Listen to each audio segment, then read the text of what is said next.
Afinal, a Bíblia copiou ou não a Epopeia de Gilgamesh e outros mitos antigos? Sejam todos bem-vindos a mais um vídeo deste canal. Se você ainda não me conhece, não deixe aí de se inscrever no canal, ative as notificações e já deixe o seu like para que esse vídeo alcance outras pessoas, tá certo? E também já envia esse vídeo aí para aquele seu amigo questionador, certo? Porque, claro, isso é um questionamento válido, até porque se a gente começa a ler as Sagradas Escrituras, tendo conhecimento de outras civilizações, de outras mitologias, a gente percebe uma semelhança muito grande entre o texto da Sagrada Escritura e o texto das mitologias. Mas tá, vamos responder essa questão. Sim e não. Sim, por quê? Veja, o livro do Gênesis, o primeiro livro das Sagradas Escrituras, ele foi escrito mais ou menos no ano 400 a.C. Isso quer dizer o quê? O povo de Deus, nessa época, já estava ali imerso em contato com outras civilizações. Estavam ali próximo do exílio da Babilônia, que aconteceu por volta do ano 500 a.C., e em contato com a civilização babilônica da Mesopotâmia, em contato com os persas, em contato com egípcios. O que que o povo hebreu absorveu? Eles, então, tendo contato com essas civilizações, eles absorveram coisas dessas culturas, certo? E tá, a Epopeia de Gilgamesh, que faz parte ali do panteão babilônio, é o livro mais antigo da história da humanidade. Foi escrito com a escrita cuneiforme, deixa eu ver se eu encontro facilmente aqui, certo? Em tábuas, 12 tabuinhas. E aí tem a história do rei Gilgamesh de forma mitológica, a história mitológica de um rei. E aí quando a gente lê a Epopeia de Gilgamesh e lê o livro do Gênesis, a história do dilúvio é a principal é a principal fonte de inspiração para que ateus, incrédulos, pessoas que não são favoráveis do cristianismo já comecem a deixar a Bíblia de escanteio dizendo que ela não é uma revelação, ela é somente uma cópia. Porque, de fato, a história de Utnapishtim, na Epopeia de Gilgamesh, é quase idêntica à história de Noé e o dilúvio.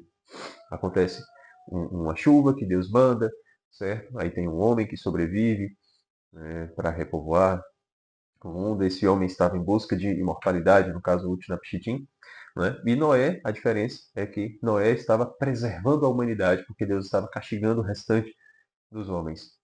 E aí no final, Utnapishtim joga um corvo para fora do barco para saber se já tinha terra firme e Noé faz a mesma coisa. Então, peraí. Se esse é o livro mais antigo da história, e quando o livro do Gênesis foi escrito, a epopeia de Gilgamesh já existia, já estava, digamos que na boca do povo. É claro que houve uma influência, né? A gente pode pensar assim.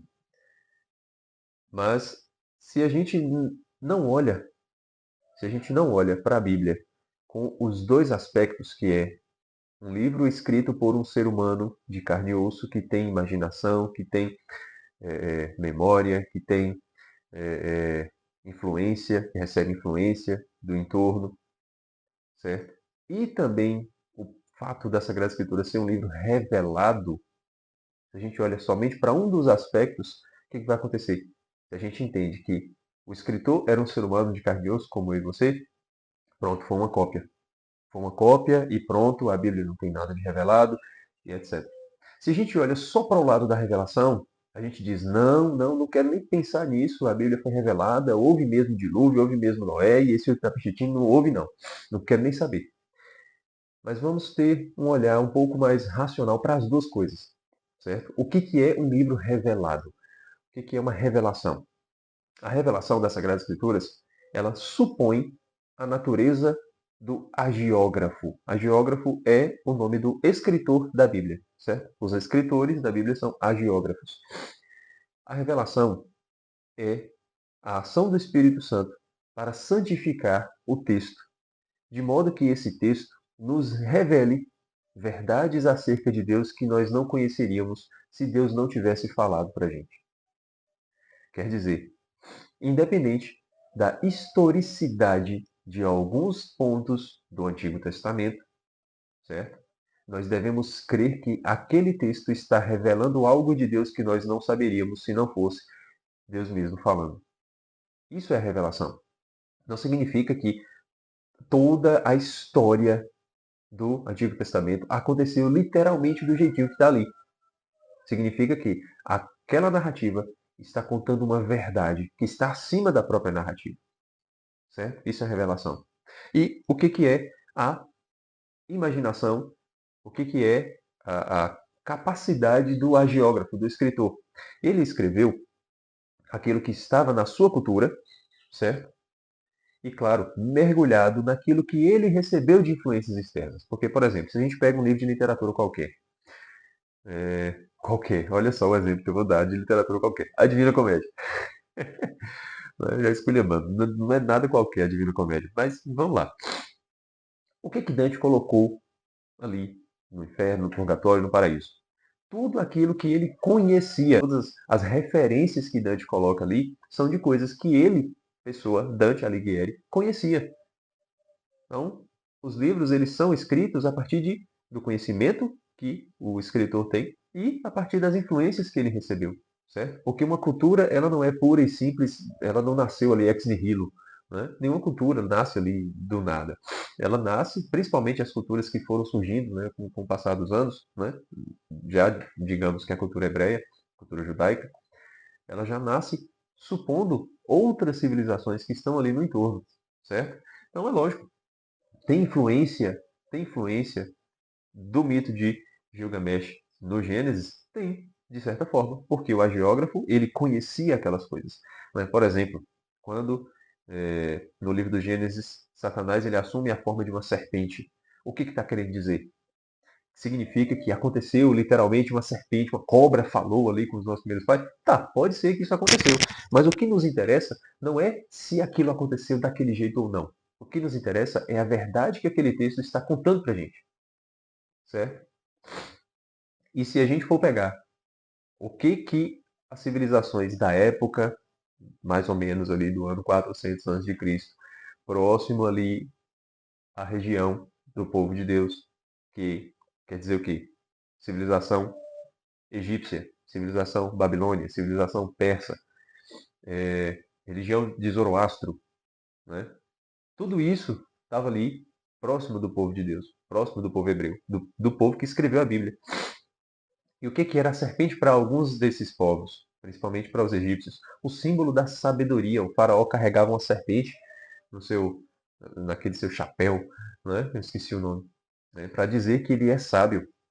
Certo? A serpente é símbolo de sabedoria. E aí, quando o agiógrafo coloca a serpente como sendo Satanás, ele está querendo dizer que essa sabedoria que os homens tanto aclamam, que os homens tanto desejam, ela é bifurcada, ela é vã, ela é, na verdade, uma mentira.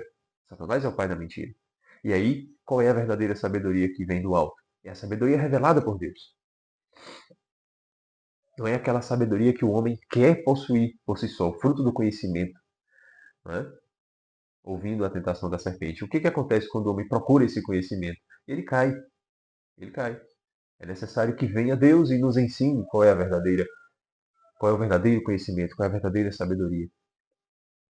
Certo? Então, o livro do Gênesis ele é cheio desses elementos, não porque o agiógrafo somente copiou, mas ele escreveu a verdade que ele ouviu de seus pais, as coisas que ele ouvia, né? Que Deus fez, que Deus falou, que Deus revelou.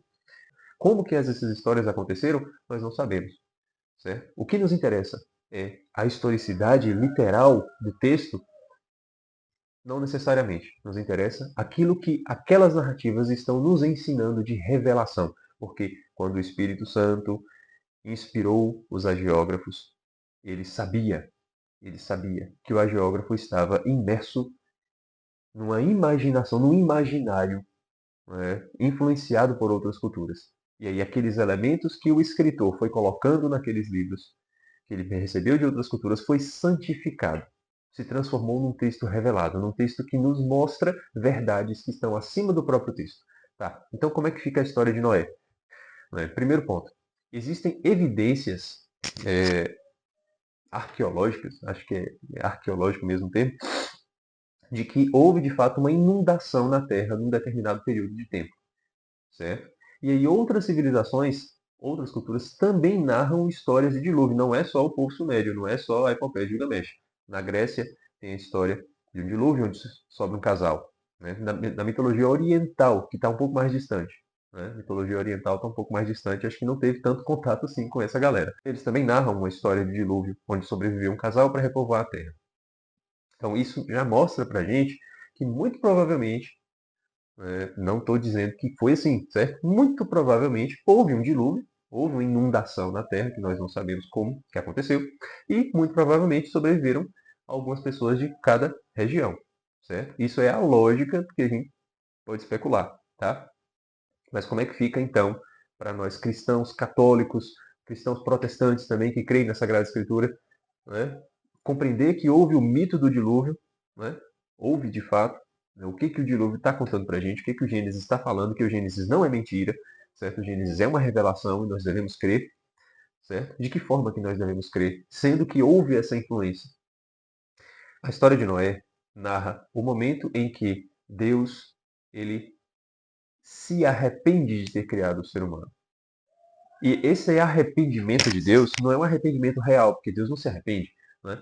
Ele mostra que Deus está falando para a gente que o ser humano não tem jeito. O ser humano não tem jeito. E o ser humano precisa passar por uma purificação, por isso a água que lava. Certo? A primeira purificação é com água. Se existe uma coisa suja, a gente lava. Certo? Mas se existe uma barra de ferro enferrujada, lavar não vai resolver o problema. É preciso uma purificação mais forte para tirar a ferrugem do ferro, que é o fogo.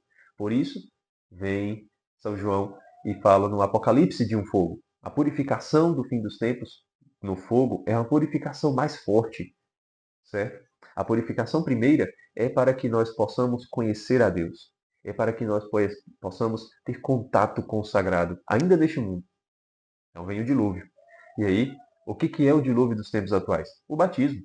Nós somos batizados e nós deixamos morrer um homem velho e nascer um homem novo, certo? E o que será a purificação final? Nós cremos, né? Católicos cremos na existência do purgatório e haverá essa purificação final para que possamos de fato entrar no céu, na terra prometida, tá? Então quer dizer, o ser humano não tem jeito. O ser humano precisa de uma purificação para que endireite um pouco o seu caminho. E aí vem o batismo, nos purifica, certo? Vem a graça de Deus para nos purificar. E o que são os animais, né, que o Utnapishtim joga e Noé também joga para fora dos barcos para saber se já tem terra firme. O Utnapishtim, ele joga corvo, certo? E aí o corvo volta e tal, resolve o problema. Noé, ele joga o corvo e o corvo não volta. E depois joga um pombo. E o pombo volta. Com o ramo de oliveira no bico. Tá querendo dizer o quê? Beleza, o agiógrafo, ele sabia da história de Gilgamesh. Não é possível que ele não soubesse. Mas o corvo, ele é símbolo daquilo que eu consigo fazer, porque os corvos são servos dos deuses em várias mitologias. Né? Na mitologia nórdica, escandinava, Odin, ele tinha dois corvos que estavam a seu serviço. De dia eles rondavam a terra e de noite iam contar para Odin o que estava acontecendo. Os corvos, eles são animais muito inteligentes. Muito inteligentes. A imitação da voz humana de um corvo é muito mais bem feita do que a imitação de um papagaio. Procurem vídeos na internet para vocês verem. Né? Os corvos, eles, quando eles estão precisando se alimentar e o animal é muito grande, eles não conseguem abrir, porque eles são carnívoros, né? Eles atraem outros animais, animais maiores, para abrir a presa e aí depois que o animal deixa sua carcaça, ele vai lá e come. Quando ele está se alimentando e ele vê outros corvos próximos voando, ele finge de morto. Ele deita e finge de morto até o outro corvo passar, porque se um corvo vê um outro corvo morto, ele não vai se meter a besta a comer aquilo dali. Porque ele é inteligente, ele sabe que pode ser algo danoso a ele mesmo. Se manda. E aí, quando ele percebe que a área está limpa, ele levanta e vai se alimentar. É um negócio impressionante. Né? Os corvos são muito inteligentes. E por isso eles são símbolos da nossa capacidade, do nosso esforço, daquilo que nós conseguimos fazer. Por sua vez, o pombo. O que é o pombo? O pombo é um animal muito tolo. Se a gente espanta um pombo, ele voa, 10 segundos depois ele volta para o mesmo local. Porque ele quer se alimentar daquilo dali que está ali perto. Né? O pombo, ele não percebe uma ameaça. Né? A inteligência do pombo é totalmente diferente da do corvo. E o que que é o pombo? O que que o pombo simboliza? A docilidade, a simplicidade, a ingenuidade, certo? Não é a tolice, certo? Não é porque o pombo é um animal quase tolo que a gente vai pegar a tolice. Não, é a simplicidade, a falta de malícia, certo? Então, o que que é o pombo? O pombo é símbolo da entrega, de uma confiança cega, sem malícia, sem julgamento, onde nós nos entregamos a Deus. E o agiógrafo, ele transforma o mito do dilúvio, vamos dizer assim, certo? Um mito revelado do dilúvio numa potência. Não é mais a história de Utnapishtim. O que nos interessa agora não é se é uma cópia ou não. Ele está dizendo que, beleza, se houve um dilúvio, se houve essa história de Utnapishtim, certo? Não literal, mas mitológica, aquilo que se insere na imaginação dos babilônios, inspirado pelo Espírito Santo, o agiógrafo está dizendo que, para nós, que temos o Deus revelado, não nos interessa conseguir nos entrarmos em contato com o sagrado, né? Encontrar a imortalidade que o Utnapishtim conseguiu com sua própria força. Nós não temos jeito. Nós não conseguimos. Nós só vamos conseguir isso se formos dóceis. E aí Deus nos conduz. É uma potência esse negócio. Então é lógico, as Sagradas Escrituras é um livro revelado pelo Espírito Santo, inspirado pelo Espírito Santo. Só que, claro, os escritores tinham influências externas na sua imaginação, que não atrapalharam, não transformam a Bíblia numa cópia, mas transforma aquilo que já havia numa potência. Tá certo? Então, não só o Gênesis, não só o Êxodo, existem muitas outras influências no decorrer do Antigo Testamento e na historicidade do Novo Testamento também. Se você quer se aprofundar nesses conhecimentos, né, compreender onde é que há influência e o que, que a Sagrada Escritura está dizendo de grandioso, né? Se você gostou desse conteúdo, considere aí entrar no grupo do Depósito da Fé. O link está na descrição do vídeo, certo? Lá eu faço as análises dos textos da Sagrada Escritura. Nós vamos ler 20 livros da Bíblia. Já fiz aí os vídeos do livro do Gênesis, do Êxodo, do Levítico. Agora estou no livro de Josué. Tá? E é tudo gratuito. Participar do grupo é de graça, assistir às aulas é de graça. Certo? As aulas estão, inclusive, aí no meu canal. Só você procurar aí a playlist do Depósito da Fé. E não deixe de acompanhar os próximos conteúdos. Tá certo? Então, era isso que eu tinha para dizer para vocês. Considere também você contribuir com este canal. R$ 5 já são 2 fraldas que você manda. Uma para cada um dos meus filhos. Tá bom? Então, era isso. Muito obrigado e até o próximo vídeo.